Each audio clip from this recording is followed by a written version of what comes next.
Hi there, welcome back to My Hot Kitchen. I'm Wendy, and this week's aromatic meal will feature an oven braised chicken, loved up pilaf, sauteed vegetables, and for dessert, some delicious little dainty fig sandwiches.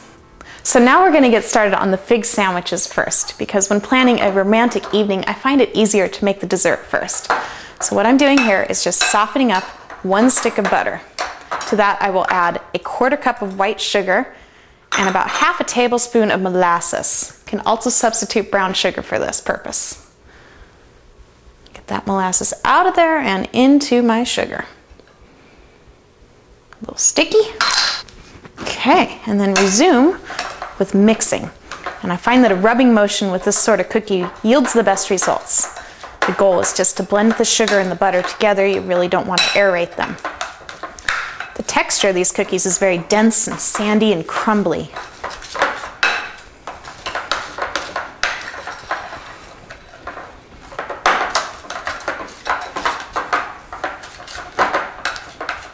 And at this point, I'm going to go ahead and add about 1/2 teaspoon of almond extract. And I'm just going to blend these all together until the texture is smooth and creamy and delicious.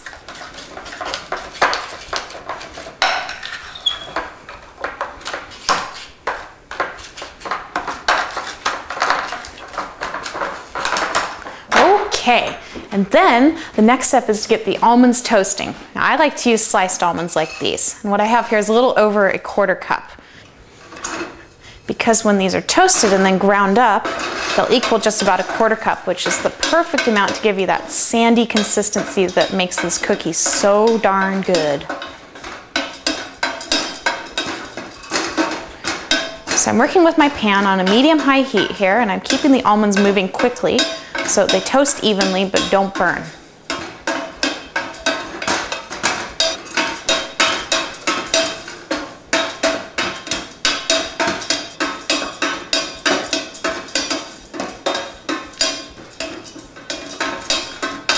Alright, so you can see that they're nice and golden brown. They're becoming very aromatic. And for the most part, they've achieved a fairly even color.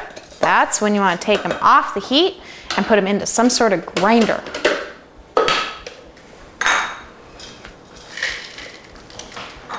And make sure to get all the almonds out of the pan and into the grinder.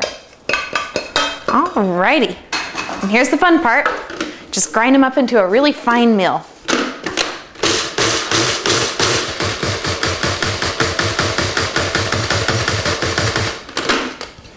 And depending on what type of grinder or food processor you're using, you may need to reach in there with a spatula and scrape down the sides of the pan just to make sure that the bowl, so that you get a nice even meal. You want these cookies to be very consistent in texture. And having perfectly ground almonds is a key element in that.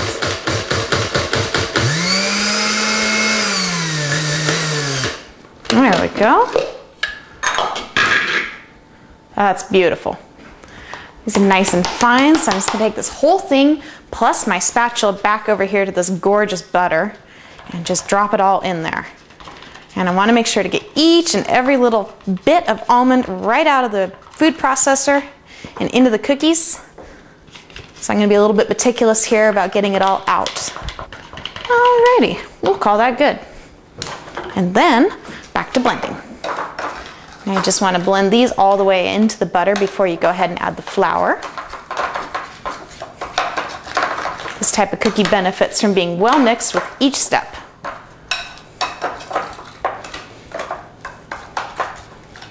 There we go. And finally, 1 cup of all-purpose flour. Doesn't really seem to matter with this recipe whether it's sifted or not, so if you feel you must sift, go right ahead, but you can also eliminate that step. The rubbing seems to blend the butter and the flour together quite nicely so that you don't get any little lumps.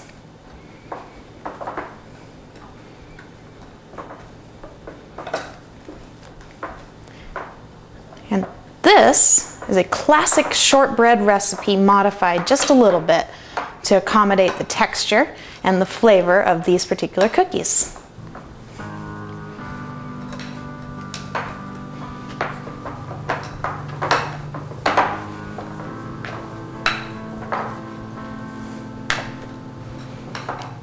That looks beautiful right there. I'm not going to mix it anymore because the more mixing that I do, the more chewy the cookies will become as the glutens in the flour develop. And on to the next step here. Now, this is another really fun part of this recipe. You just get to take the cookies, the cookie dough, and pull up little balls about 1/2 inch to 1 inch in diameter. Figure about 3 wide on a pan like this. And what you're doing is going through forming balls, and then you'll go back over them and squish them down flat like little wafers with a glass.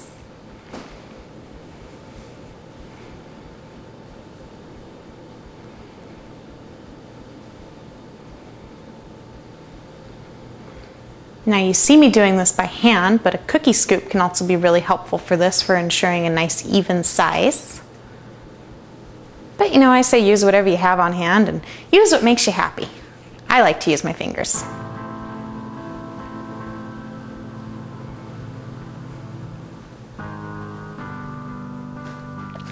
And then on to the next step, the squishing of the cookies. So what you're going to need is a damp towel and a little dish with sugar in it. I find that plain old refined white sugar does the very best. Begin by pressing your glass into the damp towel and then into the sugar and then onto the cookie. And press it down nice and evenly. Make it into a nice pretty thin wafer. The sugar helps it not to stick and also adds a nice texture to the cookie. Try to keep these as uniform in size and thickness as you possibly can for the best end result. And remember that when you're squishing these out that you will need an even number to make sandwiches. And if you get a little rogue piece like that, no biggie. Just stick it back in place. A little more sugar, a little more tapping. Nobody will ever know the difference.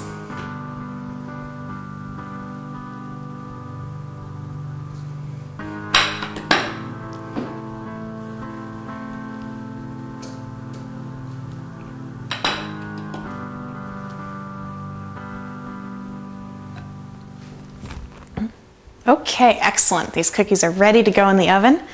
And these are great because they're not leavened, so they're not going to spread much. So it is okay if they're really close together. You need a nice hot oven. I have mine at 400 degrees, and 5 minutes should do the trick. Now, in the meantime, you can get going on the fig filling. All right, so I still have a nice warm pan over here, and what I'm going to do is add a 1/2 cup of sugar to that and 1 ounce of water. And I'm going to keep it on a really low temperature this time. Now stir this all together, and then I'm just going to cover it with a lid, bring it up to a simmer. Just some simple candy making going on over there. And then in the meantime, I'm going to come over here and prepare my figs for cooking.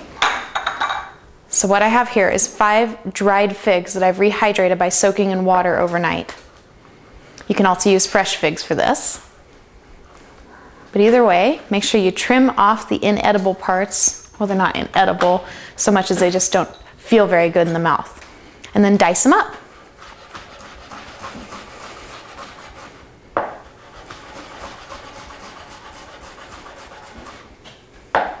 The result that you're looking for is a small, fine dice. Something that will be identifiable as fig once it's all done, but it won't have that texture of the fig. It'll just have the taste and the elements of the fig taste to it. Hope that makes sense. Either way, you just want little bites.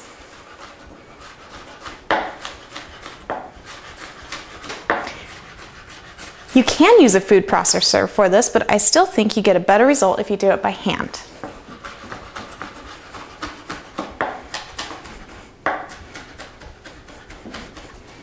Alrighty, and then all these gorgeous figs can go right into that syrup that you started.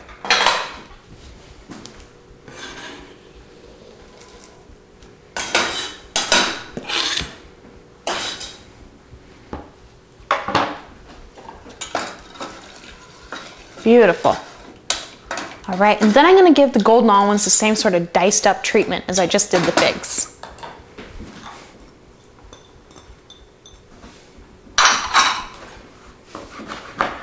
I've treated these overnight with a little water bath so they plump up too. You can use them in their natural dried state, but I think it tastes better and looks better if they've had a little time to rehydrate. And again, you don't need to pulverize the poor little raisins, just break them up a little bit. Into the syrup with them.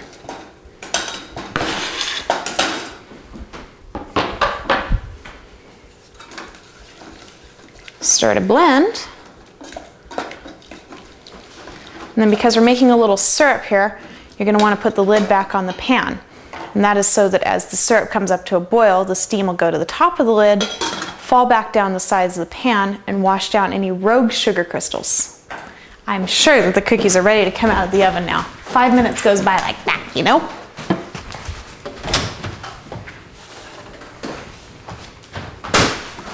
Those look beautiful. Just barely starting to brown on the outside.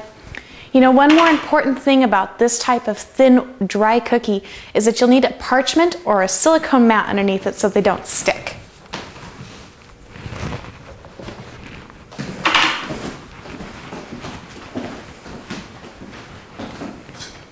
Well, that's looking like some happy little syrup going on in there. I'm going to check the temperature here. What I'm looking for is a temperature of about 240 degrees, or what's known as softball stage of the sugar. And also, I'm going to test a little bit of this here. I'm going to pull out a little bit of syrup and drop it in a little container of cool water. And what I'm looking for is to see how it sets up once it's cool. So I have two different ways of testing the quality of my syrup here. One, the temperature, two, the water test, and between those two, I'll know if the filling is at the right consistency. That looks pretty good right there. Approaching 240 degrees. My digital thermometer is a little slow to read, so I am going to call it good. Take this bad boy off the heat right here. And then just to round it out, about a tablespoon of butter is going to be stirred into that.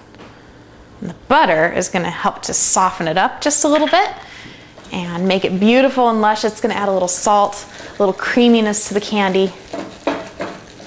It's going to make it a little more liquefied and a little bit easier to work with. All right, now it's time to start filling the sandwich cookies.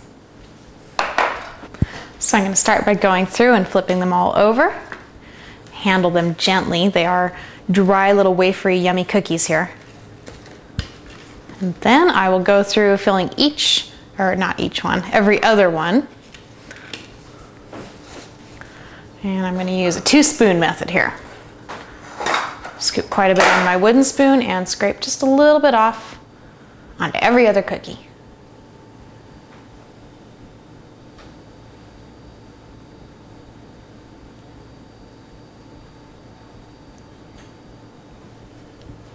Now there's a few elements in play here that make this filling work. One is the sugar. See, the longer you cook it, the harder it gets, the firmer it gets. Think anywhere from cotton candy to caramel or hard candy.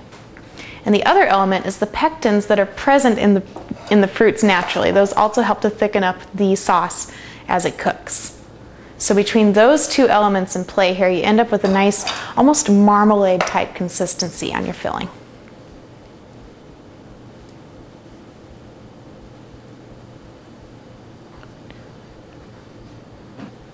All right, and then I'm just going to gently sort of level out these mounds a bit with my spoon. That way when I put the cookie on, I don't exert so much pressure on it that I break it. Because broken cookies are no good on a romantic evening. Okay, now just sandwich the filling, just like that. A little gentle squeeze for that final leveling touch. Oh, yummy. These are so good. And then as they cool down, the filling will harden up just enough that you just end up with a delicious, gooey, but not sticky filling that will satisfy your sweetie's appetite.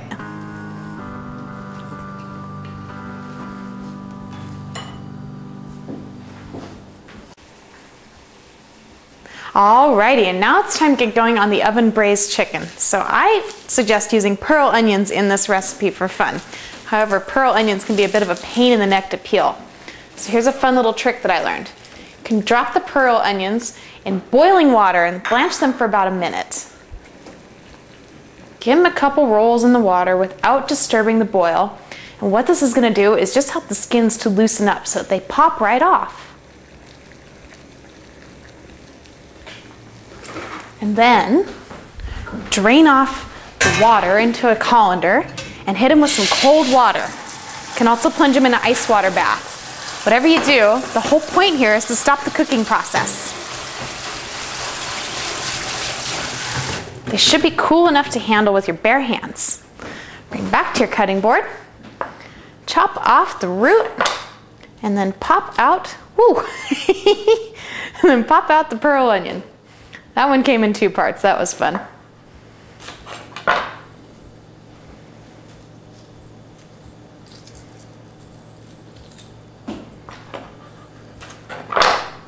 And see how easy that is? Just comes right off.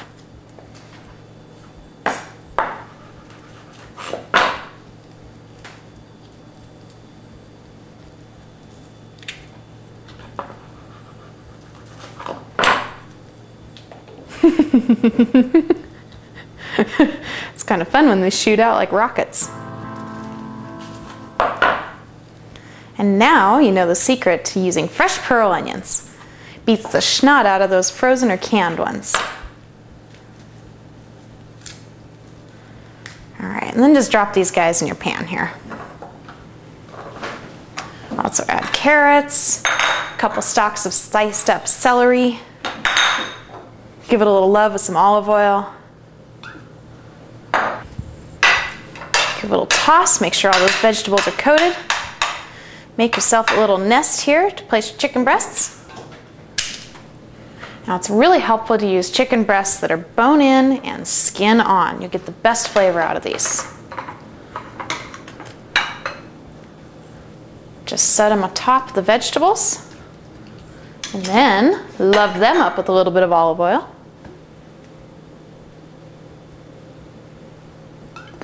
And sprinkle generously with salt and pepper.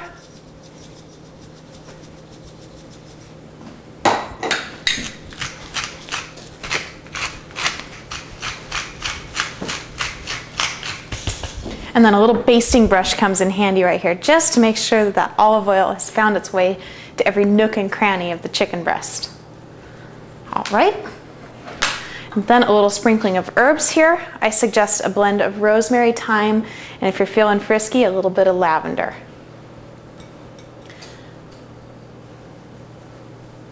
And then these are ready to go in the oven. Now I've got my oven set to 425 degrees. I want it to be nice and hot so the meat kind of sears off a little bit. I'm going to let it cook for 10 minutes and then I'll come back for part 2 of the chicken.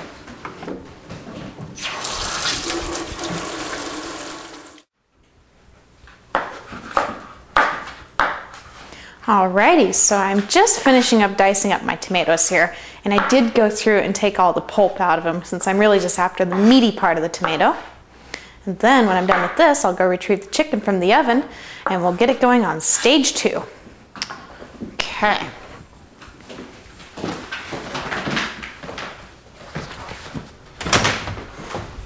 That looks beautiful. Smells really good too.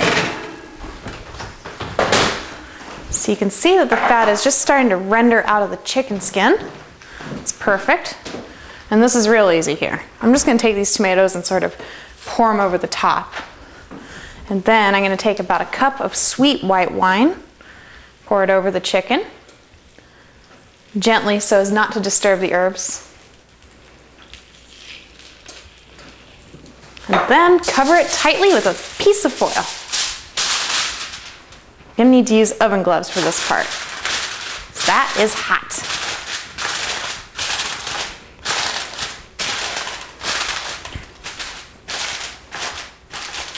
And then once you have a nice seal on there, you can go ahead and put it back in the oven. This time, reduce the temperature down to 325 degrees so that the chicken finishes on a long, low, and slow bake. That part's probably going to take about 45 minutes to an hour. And now it's an excellent time to get the rice started. So you want a nice pre-warm saute pan, nice medium-low temperature to start, a little olive oil in the pan. Give it a couple moments and a little swirling just to make sure it's nice and heated. Right, once you're convinced the oil is warm enough, go ahead and add a couple handfuls of diced up ham, clove of garlic, and about a half teaspoon each of cumin and paprika.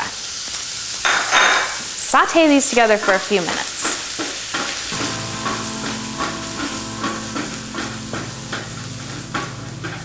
So when you start to smell it become extremely aromatic and you see that the garlic is starting to soften up a bit, that's when you want to add the rice. I've got 3/4 of a cup of long grain jasmine rice right here. And continue sauteing this in until each and every grain of rice is coated with the flavor of the cumin and the paprika and the ham and the garlic. All right, that's looking pretty happy to me right there. I'm going to go ahead and add my 1.5 cups of water.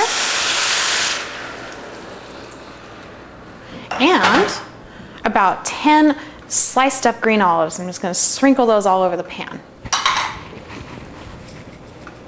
And about a half teaspoon of salt. Remember, the ham and the olives have quite a bit of salt in them, and that's going to cook into the rice.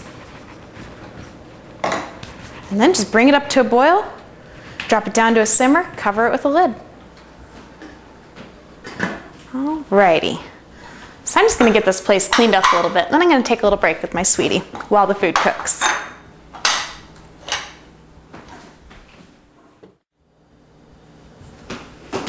So it's time for step 3 of the chicken. When it's about halfway to 3/4 of the way done, you know, somewhere between 120, 140 degrees, what you want to do is pull it out of the oven, remove the foil cover, and then put it back in the oven. This time crank the heat back up to 400 degrees. This will allow the skin the chance to brown and will also help to cook off some of that wine so that you have a yummy little concentrated sauce to go over the chicken. All right, I've got it cranked back up to 400 degrees and I'll check on it in about 15 minutes. All right, now it is time to get the veggie saute going. So I'm just gonna start with a little dollop of butter on this one. It's kind of soft, so it's sticking to my fingers a little bit. Get out there. And then the onions. Give those a little toss here, a little bit of garlic. Wow, you can really smell them becoming so aromatic. All right, a little toss there. Peppers and the zucchini. And bring those into the party here. Another little toss. And the basil. A few leaves of basil, cut in a nice chiffonade, long stringy cut. Another little toss. A little salt and pepper. Bring out those good natural flavors there.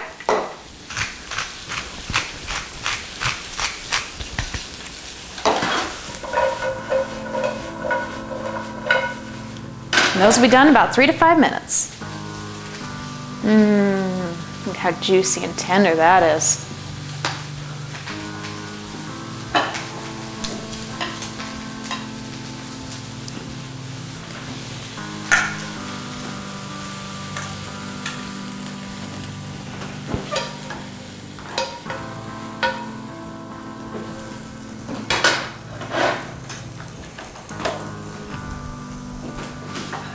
Let's put these on the table. There we go. We need this yummy stuff too.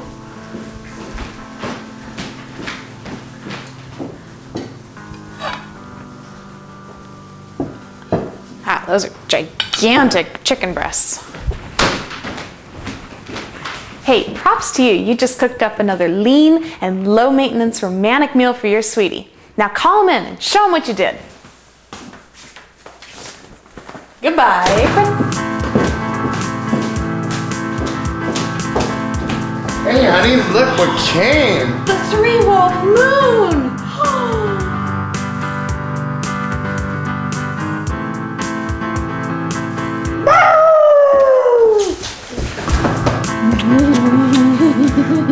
So thanks for joining us in our hot kitchen this week. Have fun turning up the heat in your kitchen. And we'll see you next week. Thank you, 3 Wolf Moon.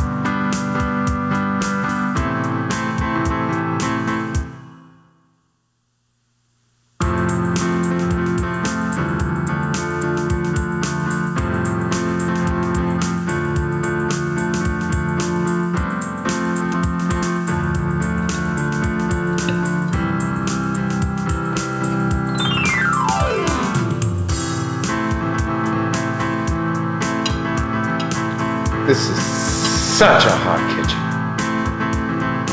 Night-night.